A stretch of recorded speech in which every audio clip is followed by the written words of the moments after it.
If you're a stressed out musician, meditation might be right for you. Here are 3 methods that you can try in the comfort of your own home.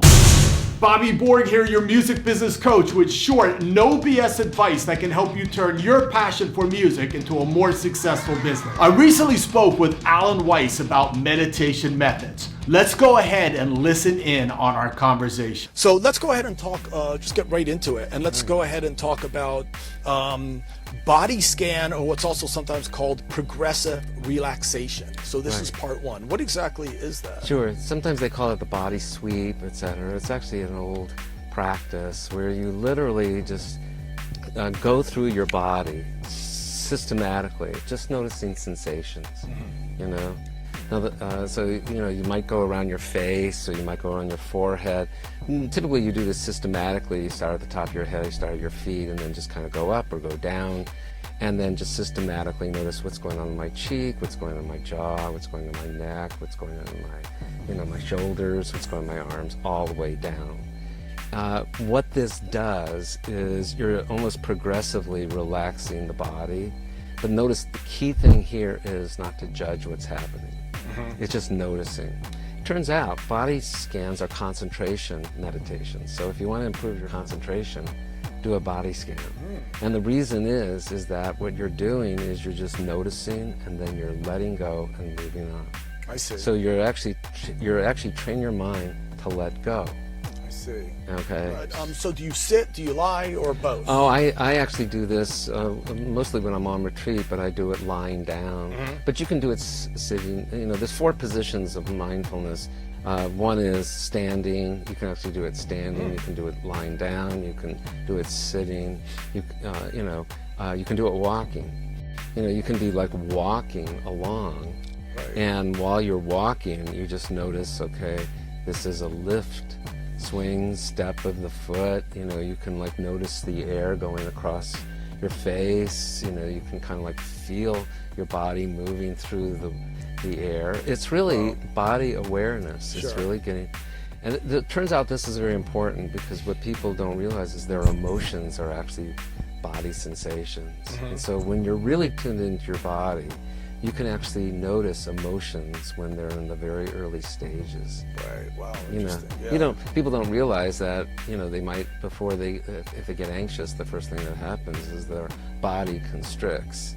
But they're unaware of the fact that their body constricts. So they just go like, oh, my shoulders hurt, and then eventually the anxiety gets to awareness where they go, oh my God, I'm anxious. When in fact your body knew that it was anxious moments before. And if you're like just able to go, anxiety is starting to arise, you can just relax your body, and thus the anxiety will slow down. Interesting stuff. Let's go ahead and move on to number 2, breath awareness meditation.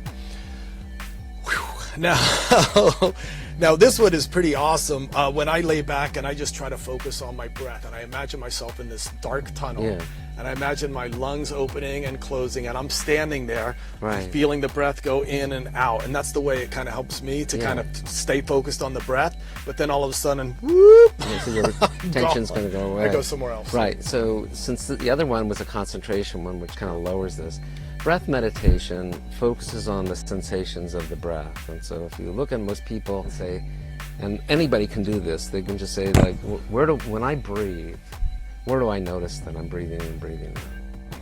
And so for most people, I shouldn't say for most people, for a lot of people, they can notice it because they can feel air going in and out of their nose, or they can feel their chest expand and contract, or their belly rise and fall. What you're doing is you're putting your attention on the physical sensations of the breath, because those are in the present moment. Now, what's going to happen is your attention's going to wander away, and you won't control it wandering away. So I say to people, don't take it personally that your attention wandered away. Right? Because that's what people do. They go like, my attention wandered away, I'm a lousy meditator. Well, guess what? You had nothing to do with your attention wandering away. So you just notice that it's wandered away, and then you just escort it back to the physical sensations of the breath. I see. Okay, so that's a typical breath meditation.